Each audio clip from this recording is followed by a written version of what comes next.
Olá, meus amigos, novamente muito bem recebidos no Reavaliando. Esse filme é uma honra aqui para o Reavaliando. Nós nunca o abordamos, aliás, não é exagero. Não existe uma pessoa que o abordou no Reavaliando, no Reavaliando não, perdão, na internet, o que é legal e ao mesmo tempo é triste. E até porque eu vou esperar a opinião de vocês. Eu vou falar aqui no decorrer do vídeo. Nos comentários vocês vão falar. Ao meu ver, um projeto totalmente inédito. Mas já agradeço desde já a audiência de vocês. Nós vamos falar do Carros Usados, um classicão do Robert Zemeckis. Essa é a capa que jamais passaria hoje em dia. Muito bonita, por sinal. Na capa original tem uma moça. Aqui tem uma moça morena, também tem uma loira. A capa com Jeff, que é o amigo do Kurt Russell, uma moça loira que é uma cena talvez bem machista para os padrões atuais. E a famosa cena em que o Jeff vai salvar o filme, ao meu ver, salvar o amigo Kurt Russell. Esse é o DVD. O DVD, depois que o Robert Zemeckis ganha seu famoso Oscar por Forrest Gump, que aí ele já vira um diretor conceituado. Não que ele não era antes, mas o Oscar dá outro pedigree. Essa é a Deborah Harmon, uma atriz lindíssima. Pelo menos eu gosto bastante dela. E o Jack Warden. Esse DVD eu comprei há muitos anos no Mercado Livre, quando ele não era ganancioso. Não é o Mercado Livre que é ganancioso. É o pessoal que trabalha no Mercado Livre. Lógico que não são todos. É uma parte que trabalha no Mercado Livre. Ah, Wes, mas tem frete, não sei o que, mas não deveria ser tão caro. Pô. Mesmo assim, eu sei que a galera... Eu tenho amigos que trabalham no Mercado Livre, mas não deveria ser tão caro assim. Aí você vai perguntar, Wesley, mas qual é a desse Carros Usados? Que diacho de filme é esse? O que deu na sua cabeça para falar desse filme? É o seguinte, gente. Eu sempre gostei na minha infância lá do Joe Dante, Tobe Hooper, Wes Craven, Steven Spielberg, George Lucas. Mas o Robert Zemeckis me chamava muita atenção naquele período. Enfim, provavelmente você vai conhecer o Robert Zemeckis do famoso De Volta para o Futuro, abaixar o Sylvester. O famoso De Volta para o Futuro, eu acredito que é a primeira vez que o De Volta para o Futuro aparece aqui em qualquer mídia. Que eu me lembre, eu não mostrei ele em nenhum momento no Reavaliando. Enfim, o Robert Zemeckis, ele é um cara de Chicago. Chicago tem diretores como John Hughes, John Landis. É uma cidade que fervilha a cultura. O pessoal não comenta não, mas lá saem muitos artistas bons, por sinal. O Robert Zemeckis, ele vai para Los Angeles, ele se forma na faculdade, ele conhece o Bob Gale. Bob Gale, gravem bem esse nome, é super importante na carreira do Robert Zemeckis. É da autoria dos dois, o De Volta para o Futuro, que é escrito em 1981. Tem gente que não sabe que o roteiro original data de 1981. O Zemeckis, eu estou dando essa introdução aqui para a gente ter uma ideia. O Zemeckis, ele faz a faculdade e ele fica muito amigo do Steven Spielberg. Antes dele ser amigo do Steven Spielberg, ele faz o curta The Lift, que seria o elevador. É um senhor que todo dia ele pega o elevador em determinado momento, ele vai para o serviço e ele tem um ataque ao coração e ele morre. Já o Field of Honor, depende da pronúncia, seria o campo de batalha. É um soldado não, é um americano que ele pensa que os Estados Unidos está sendo invadido. É um filme, um curta-metragem. Os dois são curta-metragem. Interessantíssimo, super engraçado. Tem trilha do Elmer Bernstein, que fez o Sete Homens e um Destino, Fugindo do Inferno, enfim. O Lobisomem Americano em Londres, a trilha sonora. Ele apresentou esse curta para o Steven Spielberg. Eles ficaram amigos. Eles ficaram muito amigos. O Bob Gale, ele estudava na mesma classe que o Robert Zemeckis e o George Lucas. E eles foram fazendo roteiros, tal, não sei o que. Eles foram trocando ideias. Até que o primeiro projeto do Robert Zemeckis e do Bob Gale é o Febre da Juventude. Já abordado no Reavaliando, nunca saiu em VHS. Eu acredito que por causa dos direitos autorais dos Beatles, né? Que aí entra muito os direitos autorais das músicas dos Beatles. Que foi um tremendo fracasso, mas vai virar cult com o passar dos anos. E no segundo, antes do do primeiro projeto, o Robert Zemeckis e o Bob Gale, eles fizeram Kojak e os Demônios da Noite, aquele episódio The Chopper, que é um do motoqueiro, o motoqueiro sem cabeça, que ele vai tocando terror na cidade. É um episódio tosquíssimo, mas é muito bom. A gente vê muito das influências do Robert Zemeckis e do Bob Gale nesse episódio do Kojak. E tem dublagem e tudo. Comprei por R$19,90 do Joe Tusco, né? O famoso desenhista. Agora eu falei sério. Joe Tusco, famoso desenhista da DC e Marvel, enfim. Mas o Carros Usados, ele é um fracasso também em 80. Ele faz 2 fracassos seguidos. E com esses 2 fracassos seguidos, porque nos Estados Unidos tem as exibições testes. A exibição teste, ela vai ser feita pelos estúdios para pessoas comuns. Essas pessoas vão preencher um formulário. Até hoje tem isso. Se você for ver Vingadores, Liga da Justiça, desenho da Pixar, vai ter um questionário. E a pessoa vai falar, esse filme é ruim aqui, o roteiro é ruim lá, o efeito especial não me agrada, essa cena aqui já é um pouco machista. Enfim, vai ter vários e vários detalhes. Nas exibições teste, o Febre da Juventude foi bem, mas foi fracasso quando foi para o povão. E o Carros Usados foi a mesma coisa. E o Carros Usados, no dia que ele estreou, aí antes disso, o Robert Zemeckis fez o roteiro fracassado do 1941, Uma Guerra Muito Louca, que é aquele filme. O que aconteceria se os Estados Unidos fossem invadidos na Segunda Guerra em Hollywood? É uma comédia que também deu grana. Essa deu grana, mas não foi a grana que a Columbia e a Universal queriam na época. Aí foi fracasso total. Fracasso não. Ficou no meio termo. Aí os estúdios ficaram naquela. Poxa, o que acontece com o Robert Zemeckis? Tanto que o Robert Zemeckis ele só vai se recuperar com Tudo por um Esmeralda, que já é um filme de encomenda, que o Michael Douglas viu o Carros Usados, ele gostou bastante, e ele é o produtor do Tudo por um Esmeralda, que é o romance The Stone. Aí sim ele chega no De Volta para o Futuro. Foi necessário o Tudo por uma Esmeralda para se chegar no De Volta para o Futuro. Se o Tudo por uma Esmeralda não decola, não haveria o De Volta para o Futuro, ao meu ver. Mas enfim, só um instante. Perdão. A história do Carros Usados é o seguinte. O Kurt Russell, ele é um vendedor bem picareta. O Rudy Russo, ele faz as táticas mais baixas para conseguir atrair seus clientes. Ele trabalha na New Deal. Aliás, reparem naquele corte inicial, quando é apresentado o Kurt Russell, que mostram aqueles carros bem antigos. É um dos melhores cortes que eu já vi de início de cinema, assim, de início de filme, que é one shot, se eu não me engano, né, quando vai apresentar o personagem principal. Uma pessoa me ensinou isso, eu considerei muito bacana da parte dela me ensinar esse one shot. Eu não sabia que o nome era one shot, mas enfim. E o Kurt Russell, ele vai vender nesses carros, ele joga dinheiro no meio da rua com uma vara de pescar para atrair o cliente. Ele está conversando com o mexicano, ele fala que é mexicano, ele vai conversar com um homem negro, ele finge que o nome dele é Washington, não sei das coisas, porque as pessoas negras tinham Washington no nome. Mas assim como o branco também tem, mas enfim. Ele faz as táticas, ele vai conversar com a mulher, ele fala, não, seus olhos combinam com a cor desse pneu. Sabe, são táticas mega vagabundas. Ele trabalha na New Deal. Mas a New Deal, você percebe que seria novo acordo para o brasileiro.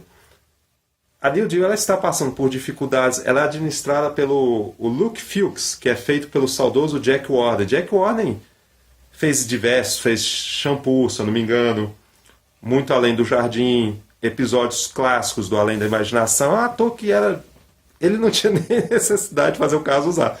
Mas ele gostava de comédia. O Luke Fuchs, ele é um cara que tem problemas de coração, ele sabe que o Rudy Russo é malandro, mas o Rudy Russo, o sonho dele é entrar na política, que ele quer juntar uma determinada quantia de dinheiro para entrar na política, que ele fala que vai fazer algo para a humanidade, é aquelas conversas fiadas de sempre, enfim. E tem o Roy Fuchs, que é irmão gêmeo do Luke. O Roy Fuchs é o inverso, ele é malandro, ele é corrupto, ele sacaneia os caras, ele fala que é a melhor firma de todos os tempos, e a firma dele é mais rica, você percebe muito isso, que é a Emporio, é a Auto Emporio. Isso aí é bacana demais a gente ver lá essa coisa do Robert Zemeckis e do Bob Gale.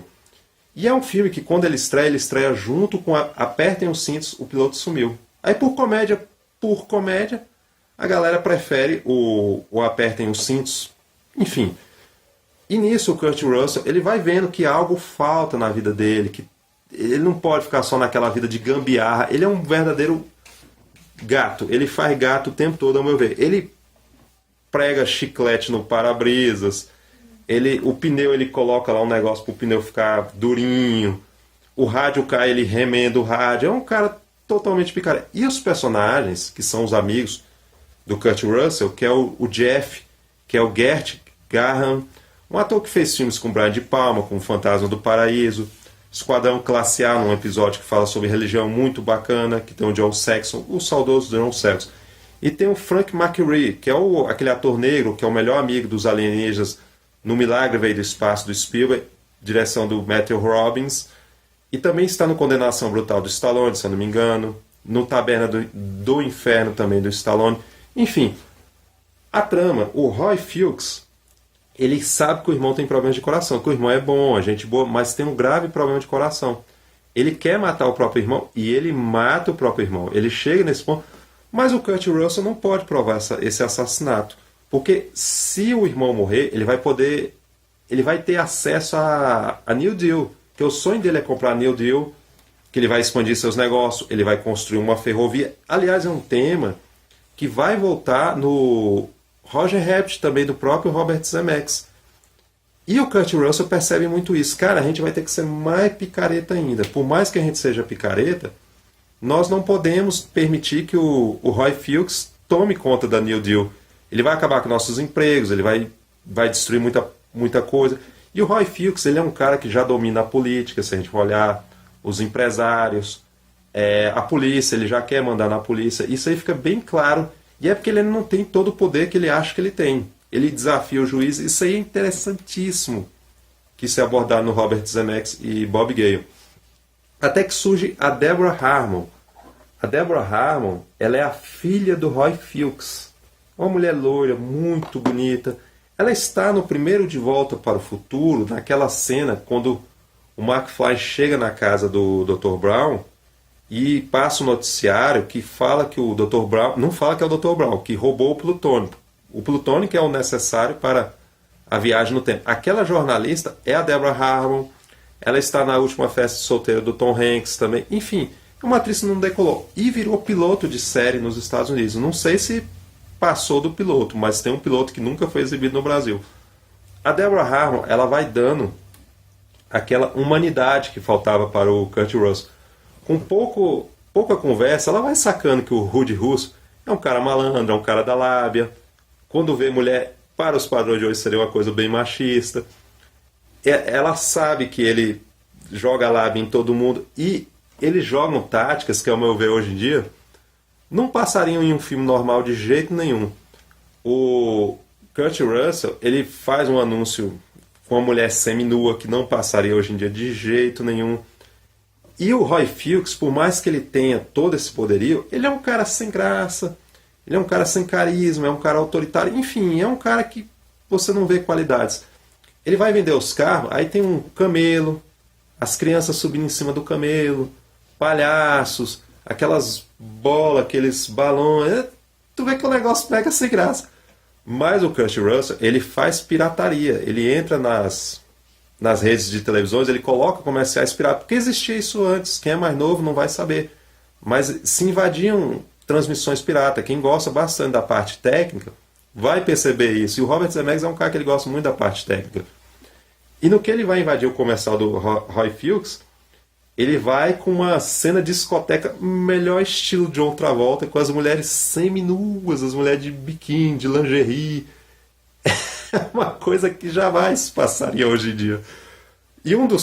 E todo o público que estava no Roy Fuchs, o Kurt Russell faz aquela famosa cena do Travolta. Não tem como, bicho. Não tem... E ele tá um gaiato nesse filme, cara. Ele tá muito gaiato nesse filme, Kurt Russell. Quem tava lá na Alto Empório corre todo dia pra firma do Kurt Russell. Não, criança, moleque, adolescente, velho. Acho que até o cachorro correu. Mas enfim, ele chega a um ponto de assinar o o contrato na bunda da mulher. Não sei se eu posso falar bunda aqui.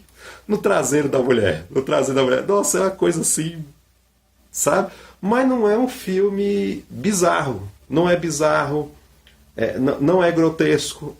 Sabe? Porque tem filmes que você vai olhar, nossa, esse filme é grotesco, cara. Esse filme é machista também. Eu entendo se aparecer alguém falando aqui. Wes, eu acho o caso um filme mega grotesco. Eu entendo, cara. Eu entendo quem falar isso aí, eu não vou questionar, não. Mas isso que é bacana, cara. E a Deborah Harmon, ela vai convencer o Kurt Russell, eu não sei esse cara tão picareta, a não ser tão desonesto, porque o Roy Fuchs é um cara do mal. Isso aí fica muito claro.